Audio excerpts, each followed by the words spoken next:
Attorney General was walking in. He's very well schooled in the law. I quoted Article 23, which provides for protection of personal liberty. I quoted Article 24 of our Constitution, which provides for, which actually inhibits and bars cruel treatment, inhuman treatment, and so on. But we continue to see the same happening, that people continue to be abducted. There's a young lady called Natabi Fauzia. She's wife to the personal assistant of the Honorable Chagulanyi Sentamu Robert. The home of this personal assistant was raided by men in UPDF uniform. One of them identified himself as SFC with his ID. They asked for where this gentleman was. He's called Nadia Sheriff Ssenyonyi. The wife said, I'm not too sure where he is right now. And they took the wife. That was Thursday last week. They left the little children unattended too. Up to now, we don't know where this young lady is. And that's what I've been emphasizing. It is wrong. Okay. I don't know what the Attorney General is going to explain to us, but these issues are problematic because it can happen to anybody regardless of where you belong. And I have said, if government is interested in anybody, please do issue us summons. And say, Joel Ssenyonyi, we require you tomorrow at this police station, at CIID headquarters at 9 a.m. I will be there at 8:30 because I'm a law-abiding citizen. But this business of picking people and then you cannot account for them for days, it is wrong. Okay. And it has to stop. Because otherwise it's going to eat up. Okay. Honorable Attorney General, you've heard.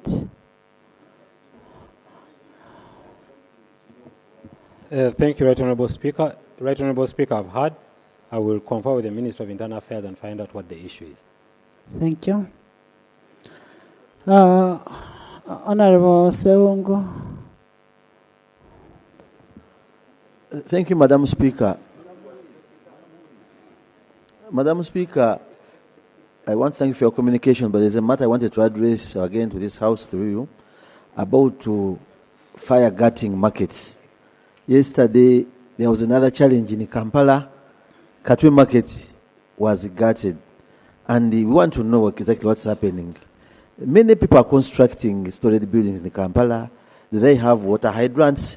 How would you help this challenge? When we had the fire gutting schools, Ministry of Education had a lot of directives on schools having fire extinguishers, and indeed it has solved some problems. But these people continue crying to government to help them, and we are not getting good information from government. Could we know what is happening in the KCCA? A lot of markets are catching fire, and people are losing a lot of property and money. And what can be done in the instant case? Madam Speaker, as we talk now, owners of these markets are putting back their structures. But what can KCCA do to control fires? And the best solution is placing water hydrants in a number of areas. We need to get a status report. So you've actually come out with a solution. Yeah, but you've come out with a solution. Now that you are the house that does appropriation, so we should budget for that. Madam Speaker, most obliged, but could we get some report about the challenges we are facing?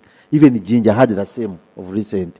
I think it was Ginger Market. I want to refer you to the Sectoral Committee of Presidential Affairs. The challenges that are affecting KCCA are in that report. And if we can be able to address those challenges, then we'll be able to resolve most of these things. But all the same, government, you need to take note. Government, you need to take note of what Honorable Sewungu is talking about. Thank you, Right Honorable Speaker. Right Honorable Speaker, definitely I'll take this up with KCCA, with the Ministry for Kampala, and ask them to make a report to Parliament. Appeal.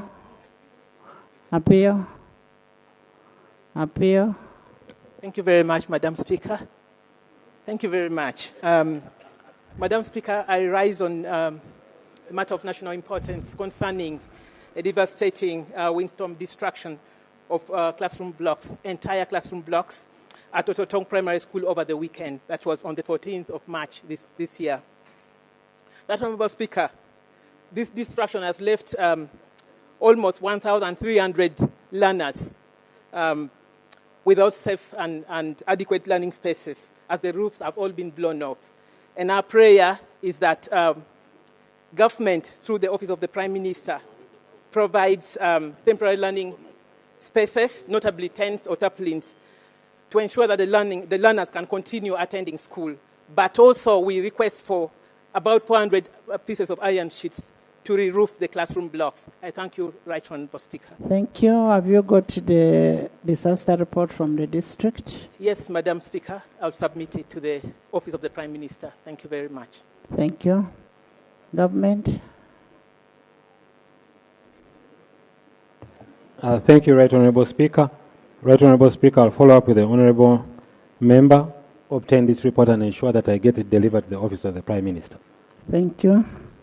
Next item. Yes.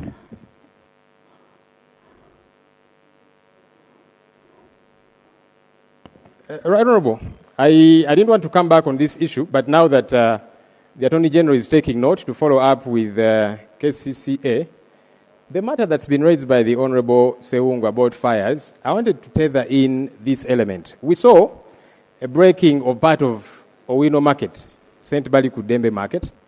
KCCA went there, the leadership, and they said, we have arrested those who were participating in breaking of a part of a building. A short while later, a few days later, KCCA now went back, and they said, these people, they demolished in a not very good way, so let's finish the demolition. That was KCCA itself.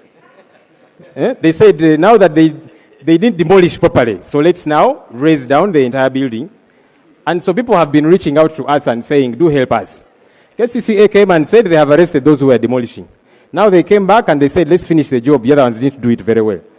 I think that the Minister for Kampala needs to tie that into the report that she's going to bring, so that we get clarity. There is a lot of confusion. Thank you. Right Honourable, with your permission, allow 30-second information from the Shadow Minister for Kampala and the Kampala Lord Mayor-elect.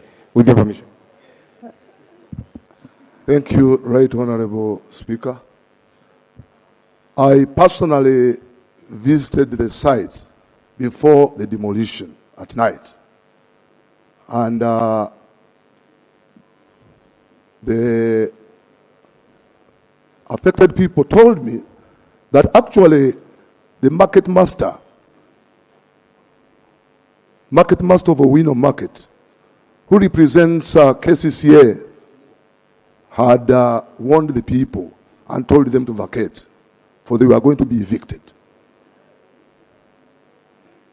And when I called the ED's phone was off, but I later called the Deputy ED, who told me they had no arrangement of evicting the vendors because they are chasing off the street the illegal street vendors into the gazetted markets, and therefore they had no reason whatsoever to again evict people from the markets.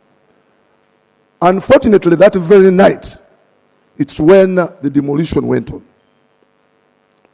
And sad to say, we lost a life there. Someone died. And I hear now there are 2 that died. So we need a thorough report from the minister. And maybe, Right Honourable Speaker, it would be even much better for you to constitute a committee to investigate into that matter, because it's a serious matter. I called the ED, who later told me that she had actually given a demolition order or permit to the developer. And at first, the developer hasn't known. Everyone was running away from that act. So don't you think, Right Honourable Speaker, you need to constitute a committee of Parliament to investigate into that matter, because it's a serious matter. Honourable members, I am aware that KCCA is appearing before the Committee of Park tomorrow, and most of those issues, most of those issues must be handled by the chair and the committee, and I see a number of committee members of KCCA here. So interrogate KCCA on those matters, and then interrogate KCCA on those matters, and then you will report back. We already have a committee of handling KCCA. So it will not be good for us to form another committee. Yes, Dennis? Thank you very much, Right Honourable Speaker. I am raising on a matter of national importance, touching our health sector. Right Honourable Speaker, between 2022 to 2025, the graduate nurses and midwives at extension level, to be specific, those that are extending from certificate to diploma and then from diploma to bachelor's, government did not provide funds for their placement. And by virtue of the fact that there were no funds allocated for placement, government waived placement for the said students. But to date, they have not been issued with their practicing licenses. And by law, they cannot practice anywhere in this country. I pray that government expedites the process of coordinating its other organs and release licenses for these Ugandans. Thank you very much. Dennis, when the budget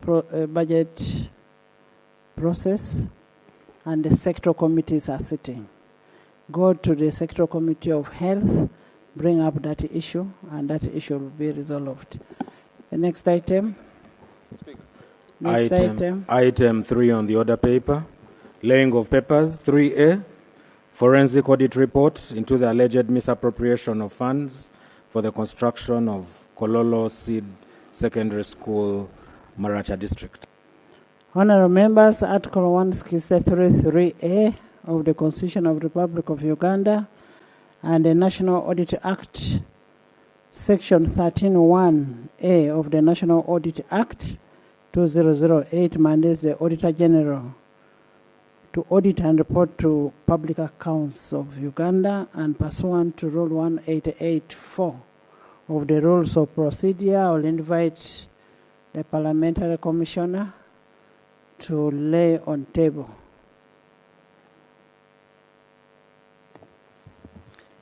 Right Honourable Speaker and Honourable Members, I beg to lay the report of name the forensic audit report into the alleged misappropriation of funds for the construction of Kololo Seed Secondary School, Maracha District.